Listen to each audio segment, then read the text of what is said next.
Hey everyone, my name is Adam Edwards, and today I'm going to be talking about social media and the youth, how the internet has changed the next generation, and how we can fix it. So, social media, is it a blessing or a curse? At the turn of the 21st century, we became far more interconnected across the globe due to social media, which was a new platform that allowed us to communicate, interact, post our lives, see other people's lives in a way that we had never been able to before. And while it was done with good intentions, and is good in some ways, it's had a lot of unintended consequences for the younger generation that need to be addressed. So, a study by Tori DeAngelis and the American Psychological Association found that an average of 4.8 hours a day was spent on social media by US teens, and of those with the highest usage, 41% of them rated their mental health as poor or very poor. So, I like to think of social media and the internet as Pandora's box, where you open it and a lot of good things came out of it, but also a lot of negatives. Things like cyberbullying, imposter syndrome, isolation, pornography, and poor sleep. These are all things that have come out of it, and I'm going to talk about a few of them here. So, the first thing I want to talk about is cyberbullying, which is a new avenue that bullies have taken to harass people. And the biggest thing about it is that it's anonymous, so they can say whatever they want, whenever they want to, constantly if they so desire. And it's created this toxic environment that the person getting harassed can find themselves in.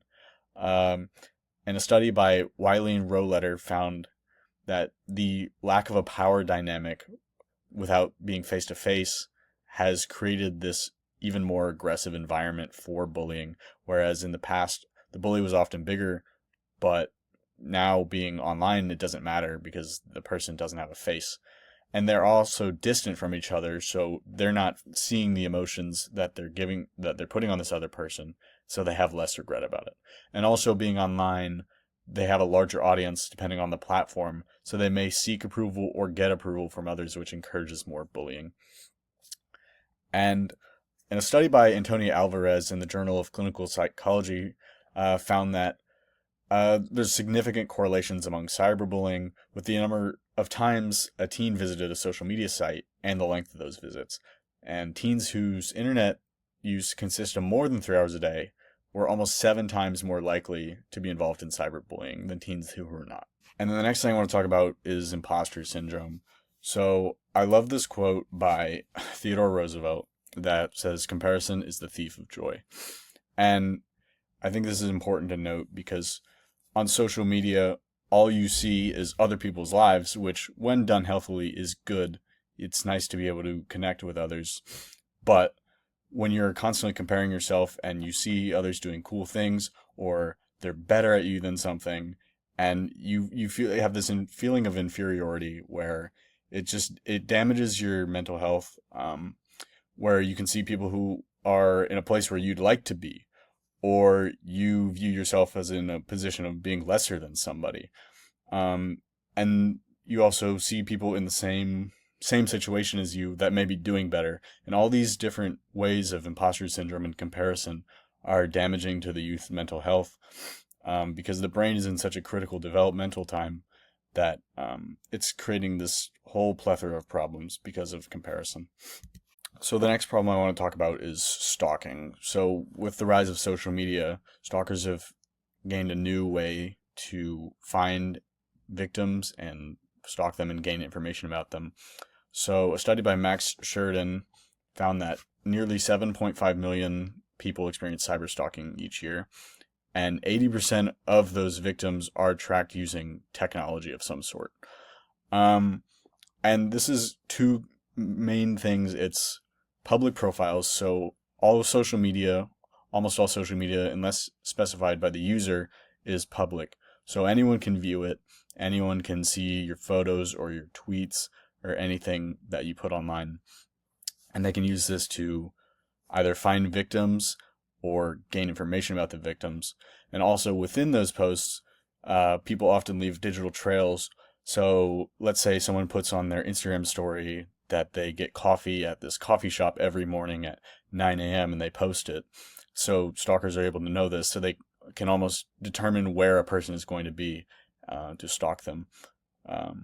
Which it's just created this new avenue, especially for teenagers who are still developing and may use technology in ways that aren't necessarily smart. They can often fall victim to this just through their actions. So the next thing I want to talk about is anxiety, which has only skyrocketed with the rise of social media in the 21st century. And this graph by Michael J. Petrilli from his journal article shows how in 2011 it was about 1 in every 5 teens aged 12 to 17 that had access to a smartphone. But in 2022, it's over 90% that have a smartphone with them, which having this close relationship with social media right on their phone has only increased anxiety. So the first thing is addiction. A lot of kids have become addicted to social media and the rush they get from it.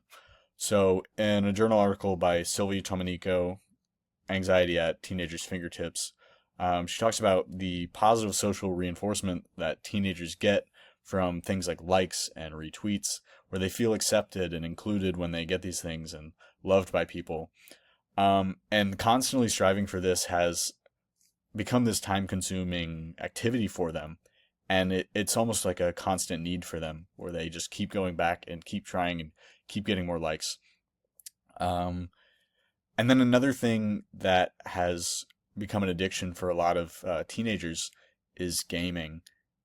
And it can be positive with how interconnected it is now, but when it reaches an unhealthy amount, it can become dangerous to them because they replace real activities with gaming online, and they sacrifice social interaction for online interaction. A study by the University of Chicago found that social media and gaming can be more addicting than alcohol or cigarettes, which just shows how strong it has become in the society. And social isolation is the next thing I want to talk about. And it's only become a big problem because we're able to see things that we maybe not were able to see in the past. Like if a friend posts about a party and you weren't invited, you're going to wonder, why am I not invited? Am I not good enough? Do they not like me? And these things are just extremely detrimental to the mental health. And also things like Snapchat's streaks and Snap scores, encouraging teens to try and be as with as many people as they can, and kids who aren't as friends with as many people feel inferior to the others. And Tomanico also brings up a good point where there's a disconnect between teenagers who grew up with this technology and parents who may not understand this technology. Um, there's a constant communication difference between them where they don't understand, and I brought up earlier that they lack the education for that. So that is a problem that needs to be addressed. So the last thing I want to talk about is pornography, which on social media, if there's no parental or explicit content filters, um, teenagers of any age can be scrolling and stumble upon something inappropriate or pornography online. And even on the internet in general, it's there and it's super easy to access. Um, and it's has so many negative effects.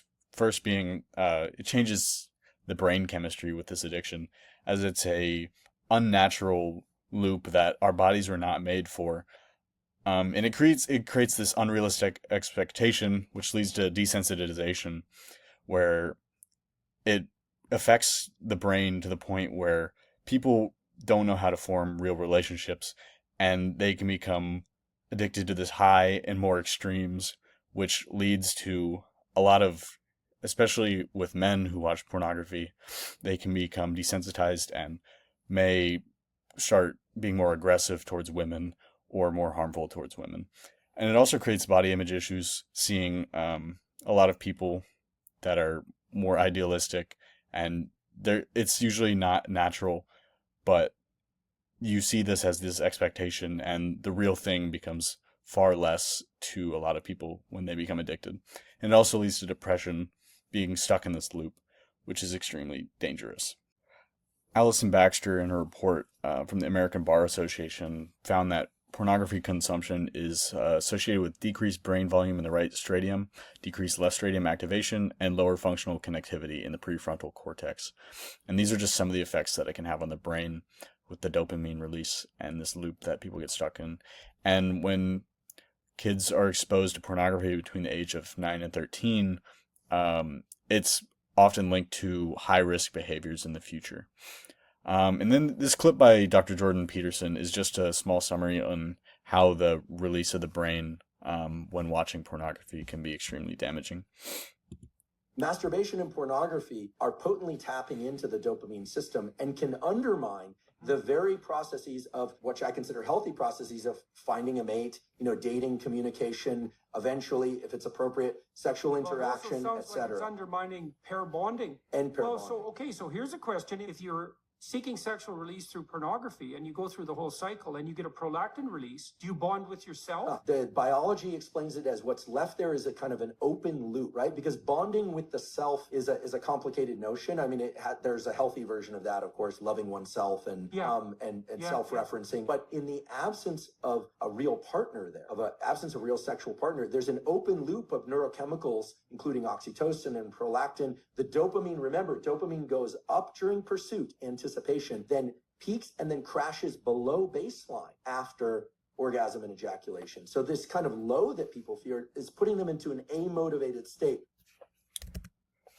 So what can we do about this? And there's three things I want to talk about really quickly. Is first, stronger parenting.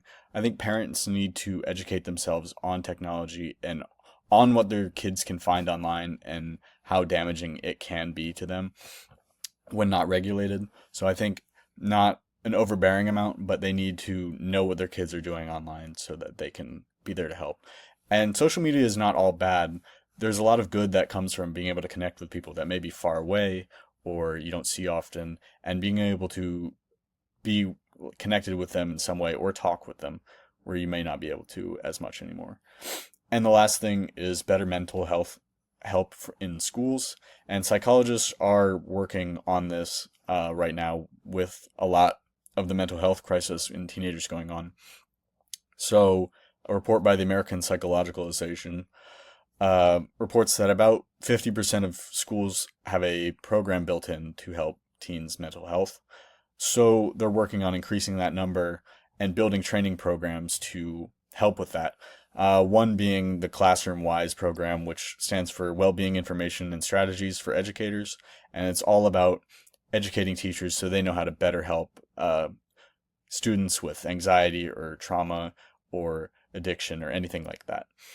And I think the more we build on that, the stronger it'll be to help the next generation. So yeah, thank you everyone for listening. Thank you.